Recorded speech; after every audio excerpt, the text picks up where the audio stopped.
नमस्कार, आप देख रहे हैं PBT express news live channel और मैं हूं आपके साथ सपना। चलिए रुक कर लेते हैं आज की बड़ी खबरों की ओर। अत्यंत दुख होता है कि पिछले 10 सालों में विकास के हर पैमाने पे दिल्ली फिसलती गई, लगातार फिसलती गई। जर्जर सड़कें, दूषित यमुना, सीवर ओवरफ्लो, स्वास्थ्य सुविधाओं की दयनीय स्थिति, वायु प्रदूषण के कारण से ये समझ में आता है कि पिछली सरकार के शासन और नीतियां जो थी उसके कारण से दिल्ली की जनता कितनी त्रस्त रही। पिछली सरकार ने दिल्ली की अर्थव्यवस्था को दीमक की तरह खोखला किया, दीमक की तरह। और दिल्ली जल बोर्ड घाटे में, डीटीसी घाटे में, दलितों के उत्थान के लिए बनाया गया कॉर्पोरेशन घाटे में, झुग्गी के विकास के लिए काम करने वाला ड्यूसिप पूरी तरह ठप, गंदा पानी, बहता सीवर, ये दिल्ली की पहचान बन चुकी थी। और ऐसे में इस सरकार का हमारे पास आना और इसको चलाना किसी चैलेंज से कम नहीं है सर, किसी चैलेंज से कम नहीं है। फिर भी मैं इन 2 लाइनों के माध्यम से सरकार की मंशा आपको बताना चाहती हूं कि यकीन हो तो कोई रास्ता निकलता है, यकीन हो तो कोई रास्ता निकलता है, हवा की ओट लेकर भी दिया जलता है। अध्यक्ष महोदय, मैं आपके माध्यम से पूरी दिल्ली की जनता को यह बताना चाहती हूं कि पिछली सरकार के राज्य में, आज तक की सरकारों के राज्य में 2023-24 का बजट था जो कि सबसे अधिक था, वो था 78,800 करोड़ रुपए। कागजों पे था, हुआ कुछ नहीं था, कागजों पे था पर था। पहली बार दिल्ली के इतिहास में ऐसा हुआ कि जब 2024-25 का बजट आया तो वो घट करके 2800 करोड़ रुपए घट करके मात्र 76,000 करोड़ रह गया, जो किसी भी राज्य के इतिहास में, दिल्ली के इतिहास में सबसे बुरी स्थिति थी, घट करके 76,000 करोड़। परंतु बड़े गर्व के साथ मैं आज इस सदन के समक्ष बताना चाहती हूं कि इस बार का दिल्ली सरकार का बजट ऐतिहासिक है। 1 लाख करोड़ रुपए का प्रस्तावित किया गया है, 1 लाख करोड़ रुपए का बजट प्रस्तावित किया गया है, 1 लाख करोड़ रुपए का बजट।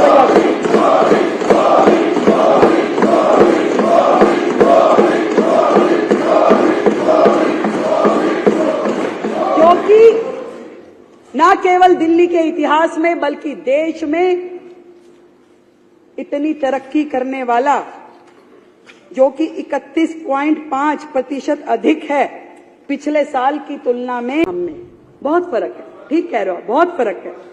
आप केवल वायदे करते थे, हम वायदे निभाते हैं। आप केवल वायदे करते थे, हम वायदे निभाते हैं।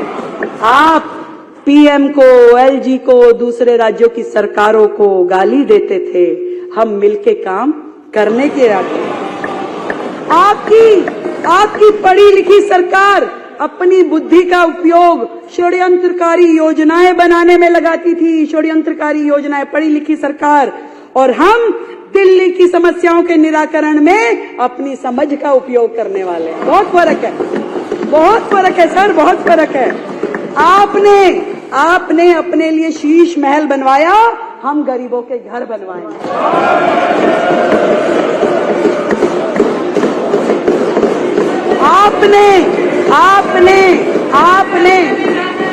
आपने अपने लिए लाखों रुपए के पॉट बनवाए, पॉट, टॉयलेट पॉट। हम झुग्गी वालों के लिए शौचालय बनवाएंगे, हम झुग्गी वालों के लिए शौचालय बनवाएंगे, स्नान घर बनवाएंगे। बहुत फर्क है आप में और हम में। आपने दिल्ली से इकट्ठा किया हुआ राजस्व, टैक्स का पैसा पूरे देश की एडवर्टाइजमेंट करने में खर्च किया, दूसरे राज्यों में जाके चुनाव लड़ने के लिए खर्च किया। पहला मुख्यमंत्री है भाई, पहला मुख्यमंत्री जो एक राज्य का मुख्यमंत्री है और प्रधानमंत्री बनने के लिए कूद कूद के यहां जाऊंगा, वहां जाऊंगा, यहां जाऊंगा। पहला बहुत फर्क है सर, बहुत फर्क है आप में और हम में।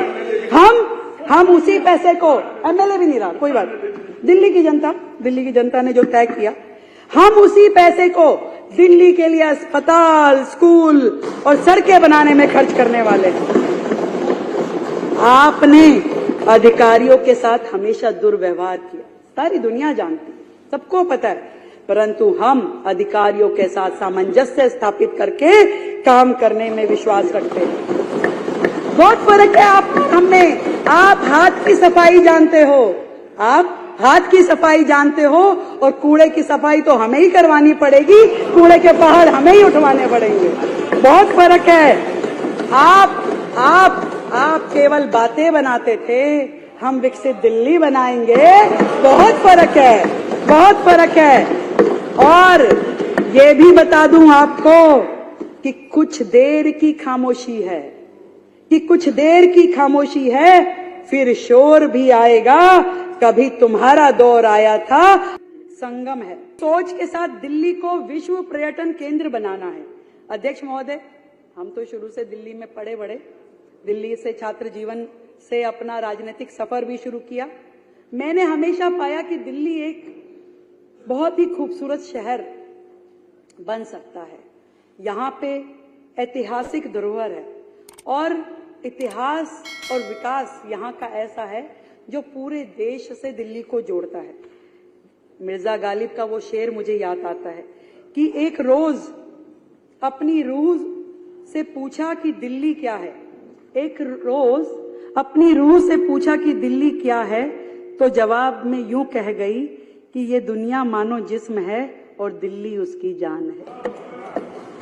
ये दिल्ली उसकी जान है, देश की प्रतिष्ठा है, देश का अभिमान है।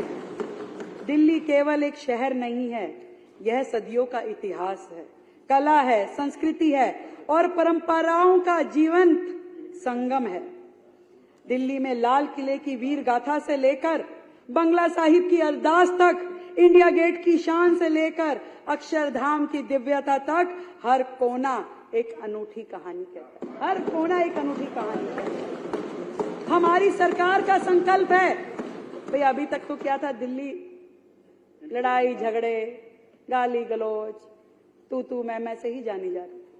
और नहीं तो यहाँ के नेता वहां भाग भाग के ऐड देते थे, वो पाता दिल्ली से आए हैं भाई।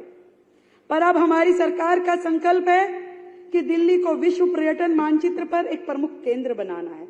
दिल्ली की कला संस्कृति को राष्ट्रीय और अंतर्राष्ट्रीय स्तर पर बढ़ावा देना है।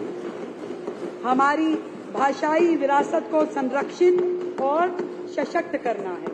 विश्व को विश्व पर्यटन का केंद्र बनाने के लिए और पर्यटन क्षेत्र में योजनाओं के लिए पिछले वर्ष की तुलना में डबल 117 करोड़ के खर्च का मैं प्रस्ताव रखती हूँ। 117 करोड़ का, जहां पे एक और सोनिया विहार से जगतपुर तक यमुना नदी में नौका पर्यटन भी शुरू किया जाएगा, जिसका एमओयू हमने पीछे साइन किया। और दूसरी ओर दिल्ली की ब्रांडिंग की जाएगी। दिल्ली देश की राजधानी, उसकी ब्रांडिंग करके पॉजिटिव हिस्सा जो दिल्ली का है वो जनता के सामने आए और नई जनरेशन जो है वो भी दिल्ली से जुड़े। इसके लिए हमने 25 करोड़ रुपए का परिव्यय प्रस्तावित किया है। जन्म शताब्दी वर्ष पे 100 जगहों पे अटल कैंटीन खोली जाएगी। भोजन हर इंसान की बुनियादी जरूरत है। आर्थिक रूप से कमजोर वर्गों को खाद्य सुरक्षा बढ़ाने और पोषण की स्थिति में सुधार लाने के लिए हम स्वर्गीय श्री अटल बिहारी वाजपेयी जी, जिनका ये जो वर्ष है जन्म शताब्दी वर्ष है, दिल्ली में 100 जगहों पे अटल कैंटीन के नाम से पौष्टिक 100 जगहों पे जन्म शताब्दी वर्ष पे 100 जगहों पे अटल कैंटीन खोली जाएगी और उस मद में 100 करोड़ रुपए का प्रावधान किया गया है। 100 करोड़ रुपए का यह बजट केवल सड़कों, पुलों, फ्लाईओवर के निर्माण का दस्तावेज नहीं है अध्यक्ष जी, बल्कि पूरी दिल्ली के भविष्य को फिर से सुधारने के लिए रोड मैप है। ये पूरा रोड मैप है। अब दिल्ली की सड़कें सिर्फ रास्ता नहीं बल्कि प्रगति की धमनियां बनेंगी।